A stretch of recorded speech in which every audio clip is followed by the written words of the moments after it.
Olá pessoal, vamos começar nossa aula de luz, onda eletromagnética. Então vamos lá, vamos começar. Bom, gente, vamos definir primeiro luz. Eu vou colocar para vocês aqui duas definições. Tá? A primeira é o seguinte: forma de energia radiante que se propaga por meio de ondas eletromagnéticas. Quando a gente estuda ondulatória e vai definir luz, a gente define dessa maneira. É um tipo de energia radiante que se propaga em ondas eletromagnéticas. Quando a gente vai estudar ótica, a gente define desse jeito aqui, ó, agente físico responsável pela sensação visual. As duas definições estão corretas, tá ok? Bom, já que a luz é o agente físico responsável pela produção da sensação visual. Vamos ver como é que funciona. Eu tenho um objeto aqui que está sendo visto por uma pessoa, está aqui o olho da pessoa. Então a luz vem desse objeto, passa pelo cristalino do olho, que é uma lente biconvexa, certo? Mais para frente, no caso, no ensino médio, vocês vão estudar o que é uma lente biconvexa, certo? A luz ela vai convergir através dessa lente biconvexa, vai fazer com que ela vá convergir para uma região chamada retina. Então, essa retina funciona como um anteparo sensível à luz. Então, ela vai receber essa sensação luminosa e o que vai ocorrer? O nervo óptico vai pegar essa sensação, tá, luminosa e vai transportar para o cérebro, que aí ele vai transformar, no caso, esse estímulo, né, essa sensação luminosa, no que a gente chama de imagem, ok? Funciona basicamente dessa forma, ok? Bom, fontes de luz. O que é uma fonte de luz? É todo corpo que emite luz, certo? Então a gente tem fontes de luz primária, que a gente pode chamar também de corpos luminosos, e essas fontes de luz primárias, elas têm luz própria. Exemplo, nosso Sol e qualquer estrela, né? É uma fonte de luz primária. A vela acesa. A vela acesa é uma fonte de luz primária. Além da fonte de luz primária, tem a fonte de luz secundária, que são os corpos iluminados. São aqueles que refletem a luz de outras fontes, né? De outras fontes. E aí a gente pode citar como exemplo a Lua e uma lâmpada apagada. Quer dizer, quando você vê, o simples fato de você ver uma lâmpada ela estando apagada, o objeto lâmpada é uma fonte de luz secundária. A Lua, melhor dizendo, ela reflete luz do Sol, é uma fonte de luz secundária. Nós refletimos luz, nós somos fontes de luz secundária, ok? De acordo com o tamanho, as fontes de luz elas podem ser pontiforme ou pontual, são aquelas fontes de luz cujas dimensões são desprezíveis em relação à distância que são observadas. Então vamos lá. Estrelas. Observa que quando a gente fala de estrelas, a gente tem pontos luminosos. Mesmo que essa estrela seja gigantesca, pelo fato dela estar muito distante, a gente vai ver um pontozinho, só um ponto. Então essas estrelas, ou essa estrela em questão, é uma fonte de luz pontiforme. Uma vela acesa, no exemplo aqui, a vela acesa, você está vendo a vela a 20 metros de distância. Você vai ver, no caso, só um pontozinho de luz. Então a vela, nesse caso, aí é uma fonte de luz o quê? Pontual. Se não é pontual, ela é o quê? Extensa. O que seria uma fonte extensa no caso? Uma fonte extensa seria uma fonte quando suas dimensões são consideradas em relação à distância que elas são observadas. Vamos aos exemplos. O nosso Sol, que é uma estrela, né? A mesma vela que a gente viu aí a 20 metros de distância, se a gente observar ela a 20 centímetros de distância, vai ser uma fonte de luz extensa, ok?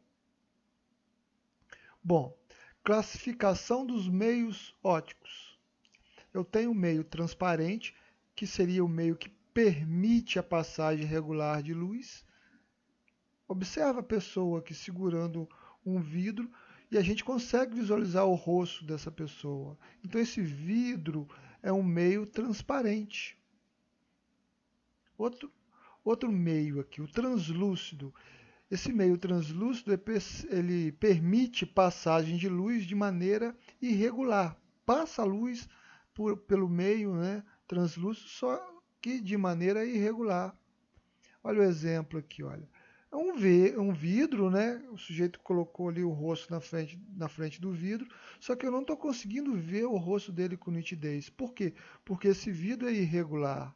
Então esse vidro é um vidro que seria, no caso, poderia ser um vidro daqueles vidros canelados que eles utilizam em janelas aí, são meios o quê? Translúcidos, tá? E o último meio que a gente poderia caracterizar aqui é o meio opaco. Esse meio não permite passagem de luz. Então essa mesma pessoa dos dois primeiros exemplos vai segurar agora um pedaço de madeira, em vez de ser vidro, madeira. Então a gente não vê o rosto dessa pessoa. Então esse meio, esse pedaço de madeira é um meio o quê? Opaco, certo? Bom, fenômenos óticos, dando continuidade aqui, né? Quais os fenômenos que a gente tem? Reflexão, refração e absorção. Primeiro fenômeno, melhor dizendo, a reflexão. O que seria a reflexão? É um fenômeno em que um feixe de luz, uma porção de luz, né, atinge uma superfície que separa dois meios e retorna para o mesmo meio de origem. Essa reflexão pode ser de dois tipos, regular ou difusa. A reflexão regular, gente, é quando você chega na frente de um espelho plano que vocês utilizam no dia a dia aí. Quando vocês se observam nesse espelho, está acontecendo uma reflexão. Qual? Regular, também chamada de especular, tá? Então a regular pode ser chamada também de especular. Agora, tudo que você vê, tudo que está à nossa volta e a gente vê, está acontecendo uma reflexão. Uma reflexão o quê? Difusa. Tá? Então tudo que se vê reflete luz. Que tipo de reflexão está acontecendo quando você vê um objeto? Difusa. Ok? Segundo fenômeno, refração. Tá? Então, a reflexão, está aqui um exemplo, a luz incidiu na superfície e retornou. Né? Agora, a refração. A luz passa de um meio para outro e acontece o quê? Variação de velocidade. Então, toda vez que a luz passa de um meio para outro, no caso do meio 1 para o meio 2, e a velocidade da luz varia, aconteceu ali o que a gente chama de refração. A refração se caracteriza, gente, pela variação de velocidade, tá? Mas sempre a luz vai mudar a direção, igual aconteceu que mudou a direção. Não, não necessariamente. Se a luz incidisse perpendicularmente à superfície de separação aqui, ela iria refratar sem desviar. Mas se ela incide inclinado, igual está aqui, ela desvia. É como se tivesse quebrado, né? A luz tivesse quebrado os raios. No caso aqui, desviou porque ela não incidiu perpendicularmente. Então, o que caracteriza a refração é a mudança de velocidade e não o desvio da luz, no caso. Vamos para o próximo. O próximo fenômeno, a absorção. Então, a luz incide numa superfície e aí parte dela é absorvida. Então, se acontecesse aqui refração e reflexão, o que aconteceria? A quantidade de energia que incidiu não vai ser a mesma que vai refletir ou que vai refratar, porque parte vai ser absorvida. Um exemplo disso é quando você tem na piscina, a água da piscina esquentou por conta do Sol, houve ali a absorção. Parte da energia luminosa foi inclusive convertida em calor, certo? Bom, então a luz é o agente excitador da visão, né? Tudo que vemos reflete luz, isso para a ótica, certo? Então vamos na situação aqui, olha. Então, ao incidir a luz branca no objeto violeta, que é no caso essa calça, o que, que seria a luz branca?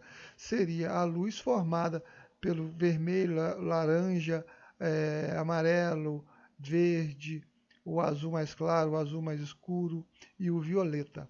Então, incidiu na calça violeta. O que, que vai acontecer? Qual luz que vai ser refletida dessas que incidiram aqui? Só a violeta. E as outras serão o quê? Absorvidas. A vermelha, a laranja, amarelo, verde e o azul vai ser o quê? Absorvido. Certo? Vamos para outra situação aqui, olha. Um objeto, ele é branco, o objeto, uma cartola branca. Vai incidir a luz branca. O que, que seria a luz branca?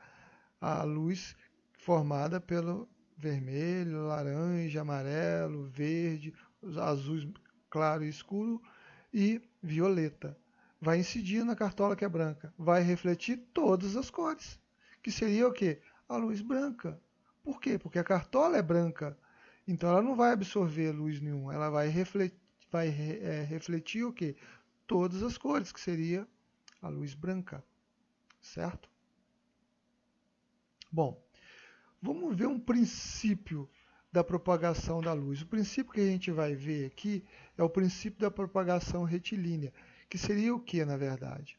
No meio homogêneo e transparente, a luz se propaga de forma retilínea. Para a gente identificar isso, vamos ver o que seria a câmara escura. Então, a câmara escura seria um objeto, uma caixa, onde eu vou colocar aqui do lado de fora uma vela. Vamos supor que eu faça experimento num local todo escuro, uma sala escura. Na parte de trás da caixa, eu vou utilizar papel vegetal. A caixa toda fechada, com orifício, e no fundo papel vegetal. E aí a luz vindo da vela vai se propagar de forma que vai passar pelo orifício. Mas olha, pelo fato da luz se propagar de forma retilínea, a parte superior vai de forma retilínea, vai ficar aqui embaixo, certo? A parte inferior aqui, que seria a base da vela, vai propagar de forma retilínea e olha, vai ficar aqui em cima. Então observa que a propagação retilínea da luz aqui vai fazer com que essa vela seja projetada no papel vegetal do fundo da caixa, de forma que você vai ver ela de cabeça para baixo. Então, observa. Um ponto superior que eu vou chamar de M vai formar, no caso lá embaixo, uma imagem que eu vou chamar de N', né? A base, no caso aqui que é N, vai formar lá em cima, que seria a base da imagem, um ponto que eu vou chamar de M'. Tá? Então observa que a imagem formada ela é invertida, certo? Então, vamos lá, olha. Esse MN seria o que? A altura do objeto. M'N' seria a altura da imagem. Tá? Observa que a imagem, inclusive, aqui ela é menor que o objeto. Okay? Então, a propagação retilínea da luz faz com que, numa câmara escura, você obtenha uma imagem o quê? Invertida do objeto, no caso aqui da vela. Ok? Vamos para mais uma situação da propagação retilínea da luz. É a formação da sombra. Tá? Vamos pegar aqui uma fonte de luz pontual. Eu tenho um anteparo e tenho um objeto que fica entre a fonte de luz e o anteparo. Observa o que vai acontecer. Esse objeto vai fazer com que no anteparo forme o quê? Uma sombra. Certo? Então, essa região aqui escura é chamada de sombra. Agora, vamos pensar como é que seria a formação da penumbra. Então, observa que eu tenho uma fonte luminosa que agora não é uma fonte pontual mais, igual está no primeiro exemplo. Ela é extensa. Então, o anteparo e um objeto que vai ficar entre a fonte e o anteparo. E aí, vamos lá. O que a gente vai fazer? Ó, observa. Eu vou pegar um raio de luz, tá? Que seria uma reta que vai orientar a propagação da luz da parte superior, no caso da fonte, e um da parte inferior. Olha. Observa. Eu vou pegar da parte inferior, vou passar na parte superior do anteparo, vou pegar um raio da parte superior da fonte na parte inferior do anteparo, e aí olha o que vai acontecer. Ó, aqueles dois raios que vieram da parte superior da fonte, passando na parte superior no caso do objeto que está entre o anteparo e a fonte, e o raio que partiu da parte inferior e passa também, ó, no objeto na parte inferior, eu tenho aqui o quê? A sombra. Agora, aquele que eu cruzei, ou seja, da parte inferior do objeto, passando na parte superior, na parte inferior da fonte, né, no caso, passando na parte superior do objeto, na parte superior da fonte, na parte inferior do objeto, o que vai acontecer?